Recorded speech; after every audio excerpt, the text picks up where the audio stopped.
और शुक्रवार के दिन माता लक्ष्मी के लिए अग्नि में आहुति दीजिए। महाराज, शाम के समय पर सूर्यास्त के पहले शिव महापुराण की कथा कहती है, अग्नि पुराण कहती है, नर्मदा पुराण कहती है, लिंग पुराण कहती है कि बेलपत्री के वृक्ष के नीचे, नीचे तो नीचे वो भी जाने दो, यहां तक वर्णन किया शिव महापुराण में तो कि बेलपत्री का जो फल होता ना, बेल फल जो होता है, कहते हैं अगर किसी व्यक्ति के यहाँ लक्ष्मी की कमी होती है, संपदा की कमी होती है, जिसके यहाँ पैसा नहीं आता, धन नहीं आता, तो बेल का जो फल होता है, बेलपत्री का जो फल होता है, उस फल के गूदे को, बेलपत्री के फल का गुर्दा निकाल लो, सुखा लो, गाय के घी में उसको डुबो लो और शुक्रवार के दिन माता लक्ष्मी के लिए अग्नि में आहुति दी। कपड़ा पहनो मत, महाराज लगे ना है। शाम के समय पर सूर्यास्त के पहले ये जो आहुतियां हम बेले के गुर्दे के फल की गाय के घी में डुबोकर माता लक्ष्मी और भगवान विष्णु के नाम से देते हैं, महाराज 2 या 3 शुक्रवार करोगे, लक्ष्मी की कभी कमी नहीं आती, संपदा बढ़ती है।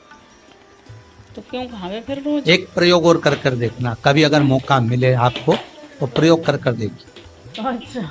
लिंग पुराण के अंदर लिखा हुआ है, शिव पुराण में, लिंग पुराण में और स्कंद पुराण में कहा गया है कि अगर किसी ने बेले के फल को, बेले के फल का अगर थोड़ा सा भी गुर्दा पाया है, बेले के फल को खाया हो या बेल का रस पिया हो या बेल के फल का जूस पिया हो, अगर वो व्यक्ति का अनायास किसी कारणवश प्राण भी छूट गए हो, तो शिव महापुराण की कथा कहती है कि 27 दिन तक वो बेल के फल का रस उसके नस नस में रहता है, तो उस व्यक्ति को यम नहीं छूते, वो कैलाश पर निवास करता है। मर भी जाता है तो अधोगति में नहीं पड़ता, नरक नहीं भोगता, वो बैकुंठ पद का कामी है, बैकुंठ का निवासी।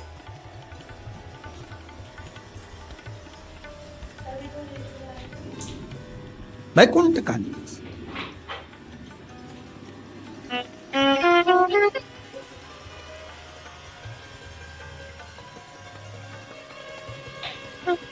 ये जो शिव जी को चढ़ती बेलपत्री हुई, शमी पत्र हुआ, मदार का पुष्प, आंकड़े का जो पुष्प हुआ, ये सब साधारण नहीं है। साथ शंकर का एक एक गुण तत्व ग्रहण करने वाले, शंकर का अनुमोदन करने वाले, शिव को एक एक वस्तु जो चढ़ने वाली साधारण नहीं।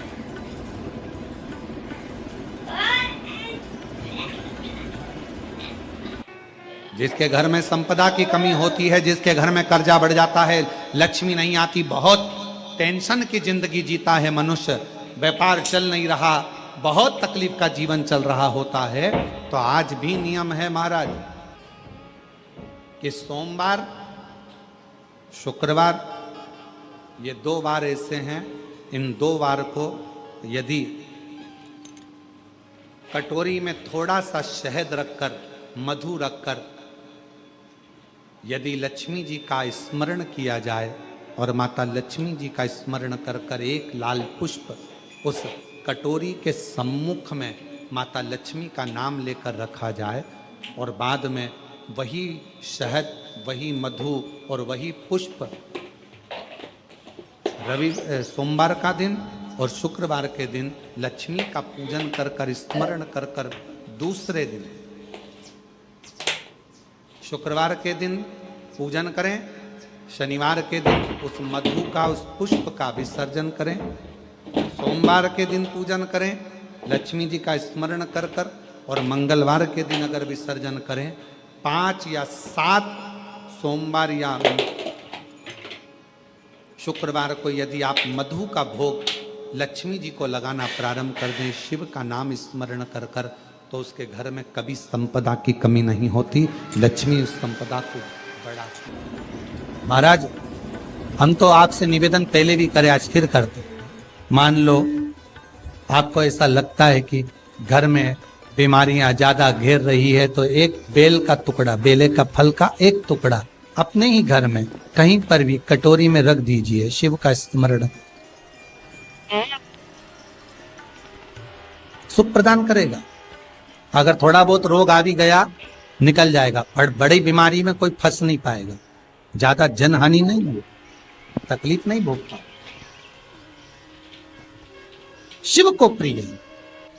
फिर वही स्कंद पुराण का संवाद आ गया।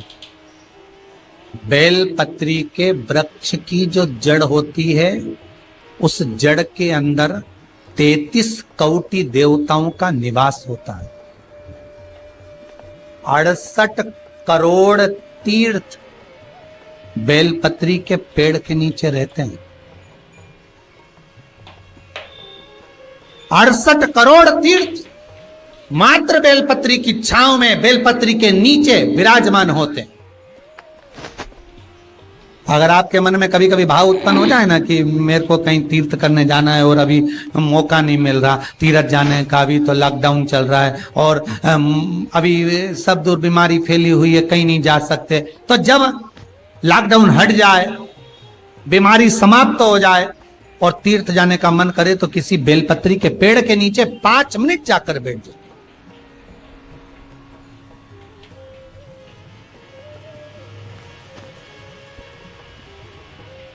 और जप लो, श्री शिवाय नमस्तुभ्यम।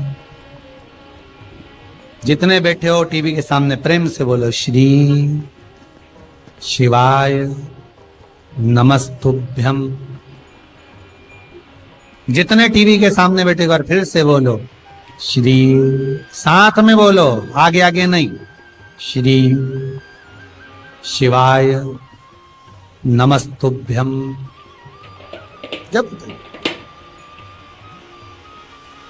जब तुम्हारा मन करे मुझे चारों धाम जाना है, जब तुम्हारा मन करे कि मुझे काशी जाना है, जब तुम्हारा मन करे मुझे उज्जैनी जाना है, जब तुम्हारा मन करे कि मुझे ओमकारेश्वर, मुझे सोमनाथ जाना है, भीमा शंकर, बैद्यनाथ, मल्लिकार्जुन जाना है, केदारेश्वर जाना है, बस नागेश्वर जाना है, थोड़ी देर के लिए बेलपत्री के पेड़ के नीचे जाकर भी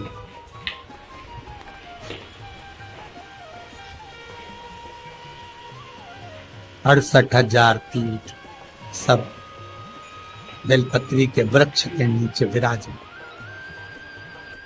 जहां पर देवराज के प्राण छूटे वहां बेलपत्री का पौधा है, बेलपत्री का वृक्ष है। हिंदू धर्म में आज भी रीति है, मरने वाले व्यक्ति, अब तो ये कोरोना महामारी में ना गाड़ी में भरे ने लेकर चले गए और जला दिया, पर पहले जो नियम था शास्त्रार्थ के अनुसार, जब कोई व्यक्ति मरता था उसको कंधे पर लेकर जाते थे, तो ले जाने के बाद में बीच राह में एक स्थान ऐसा आता था जहां पर अर्थी को उतारते थे, विश्राम स्थल पर उस अर्थी को उतारा जाता था। और वो केवल विश्राम स्थल ऐसे नहीं होता था, वहां पर बेलपत्री का पौधा होता था, पेड़ होता था, उस बेलपत्री के वृक्ष की छांव उस मुर्दे पर भी पड़ जाती थी तो उसको यम की कैद नहीं भोगना पड़ा, उसको यम की कैद, यम की त्राण नहीं भोगना पड़ता।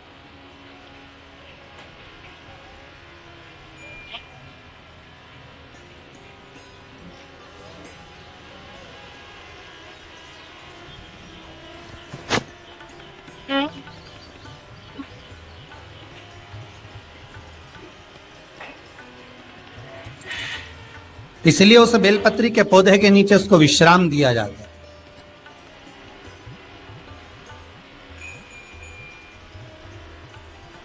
बेलपत्री के पौधे के नीचे उसको विश्रामता दी गई। जब शिव कह रहे हैं, देवराज तेरे प्राण छूटे, मना नहीं है तेरे प्राण छूटे, पर तेरे प्राण जहां छूटे वो बेलपत्री का वृक्ष था।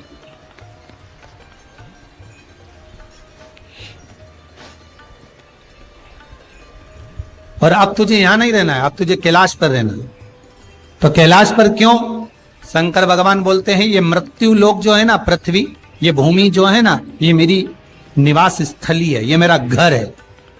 इसलिए शंकर भगवान ने, भगवान विष्णु ने जब कहा था, भगवान विष्णु जब शंकर भगवान से बोले कि मैं आपसे मिलने आना चाहता हूं, तब शंकर भगवान बोले आ जाओ। तो भगवान विष्णु पृथ्वी से एक हाथ ऊपर पांव रखकर चल रहे थे। तो शंकर जी ने पूछा तुम पांव जमीन पर क्यों नहीं रखते, पृथ्वी पर रखो। शिव जी मैं पांव पृथ्वी पर नहीं रख, क्यों? नहीं नहीं नहीं नहीं, मैं पांव पृथ्वी पर नहीं रख सकता। आखिर क्यों? शंकर भगवान से भगवान विष्णु कहते हैं पूरी पृथ्वी पर छोटे छोटे कंकर नजर आते हैं, हर कंकर में मुझे शंकर नजर आते हैं। जब कंकर में शंकर दिखेगा तो मैं पृथ्वी पर पांव कैसे रख सकता हूं? शिव जी बोले, भाई नारायण भगवान विष्णु से बोले, है नारायण अगर आप इतनी दूरी बनाकर रखेंगे तो फिर हमारे करीब में कौन आएगा? हम चाहते हैं कि आप हमसे मिलकर रहें, हम आपसे एक क्षण की दूरी सहन नहीं कर सकते। आप हमसे चिपक जाएं, लपट जाएं, आप हमसे रम जाएं, हम आप में रम जाएं।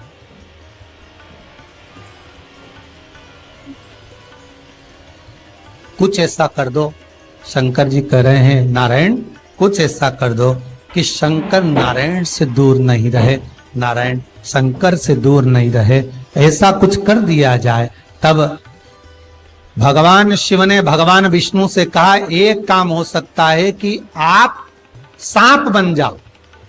भगवान विष्णु ने पूछा मैं सांप बन जाऊं, क्यों? शंकर भगवान कहते हैं सांप बन जाओगे तो मैं गले में रात आपको डाल कर रखूंगा, आप मुझसे चिपके रहोगे, मैं आपसे चिपका रहूंगा, आप मुझसे लगे रहेंगे, मैं आपसे लगा रहूंगा, दूरी नहीं रहेगी एक क्षण की भी। और भगवान विष्णु सर्प बन गए, भगवान विष्णु सांप बन गए, सांप बने भगवान शंकर ने, भगवान विष्णु जब सर्प बने और सर्प बनकर भगवान शंकर ने अपने गले में भगवान विष्णु को धारण कर लिया। आज भी शंकर भगवान के गले में जो सांप पड़ा हुआ है वो सांप केवल सर्प नहीं है, वो भगवान विष्णु का ही एक अवतार।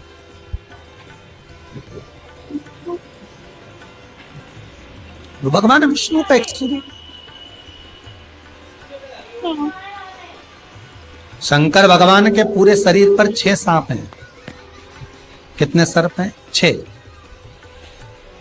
एक जो गले में है वो भगवान विष्णु का अवतार, 2 हाथ में, 2 भुजा पर, एक कमर में जो सर्प नजर आता है, ये शंकर भगवान की 5 लड़कियां हैं, जया, विशारा, सामरी बारी, 2 तली और देव। शिव जी की 5 लड़की। शंकर भगवान के पूरे शरीर पर 6 सर्प हैं, 5 लड़कियां और एक भगवान विष्णु का स्वरूप, भगवान विष्णु का प्रतिबिंब, भगवान विष्णु का ही एक स्वरूप।